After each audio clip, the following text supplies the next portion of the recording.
Hello बच्चों, यहां लिखा है uniform rod of mass 2 kg length L suspended by two smooth hinge 1 and 2 as shown in the figure.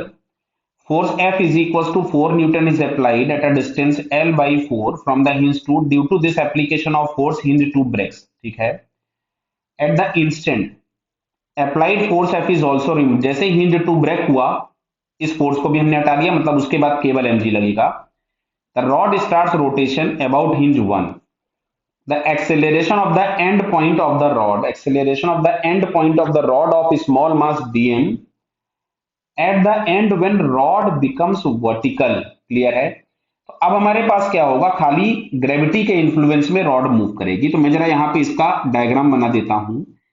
Hinge to टूटा, force F B हट गया। अभी आपके पास इसकी एंगुलर वेलोसिटी जीरो और ये सेंटर है।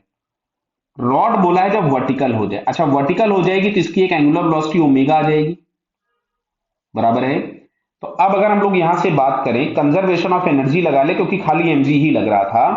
तो इसका सेंटर यहां कहीं तक आ रहा है, लोवेस्ट। इसको हमने रेफरेंस ले लिया, मान लेते हैं। तो इनिशियली इसका सेंटर ऑफ मास रेफरेंस से एल बाई टू ऊपर है, तो एनर्जी के नाम पे हमारे पास मिला M G L by two. और जब ये वर्टिकल हो गया तो हमारे पास आ रहा है हाफ आई ओमेगा स्क्वायर। इससे इसको कैंसिल कर दिया।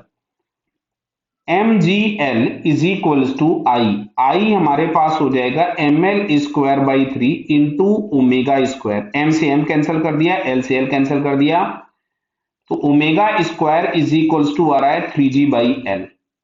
क्लियर। अब देखो, ये जो बॉटम मोस्ट पॉइंट होगा, इसके पास एक एक्सेलरेशन होगा सेंट्रीपिटल, जो कि ऊपर की तरफ में होगा, जिसको हम लोग लिख सकते थे एल ओमेगा स्क्वायर। टेंजेंशियल कोई एक्सेलरेशन नहीं है, क्यों? क्योंकि टेंजेंशियल डायरेक्शन में कोई भी फोर्स नहीं है। तो जो भी सेंट्रीपिटल एक्सेलरेशन एक्ट हो रहा था, इसको हम लोग लिख सकते थे एल ओमेगा स्क्वायर, और ओमेगा स्क्वायर की वैल्यू थी 3g बाई एल। तो एल से एल कैंसिल हो गया, तो 3g बोले तो 30 मीटर पर सेकेंड स्क्वायर इस एंड पॉइंट का एक्सेलरेशन होगा, जो कि सेंट्रीपिटल के फॉर्म में प्रेजेंट होगा। यहां पे हम लोगों को ये फर्स्ट वाले ऑप्शन में दिया है, so it's first answer is correct. Okay बेटा, ऑल द बेस्ट।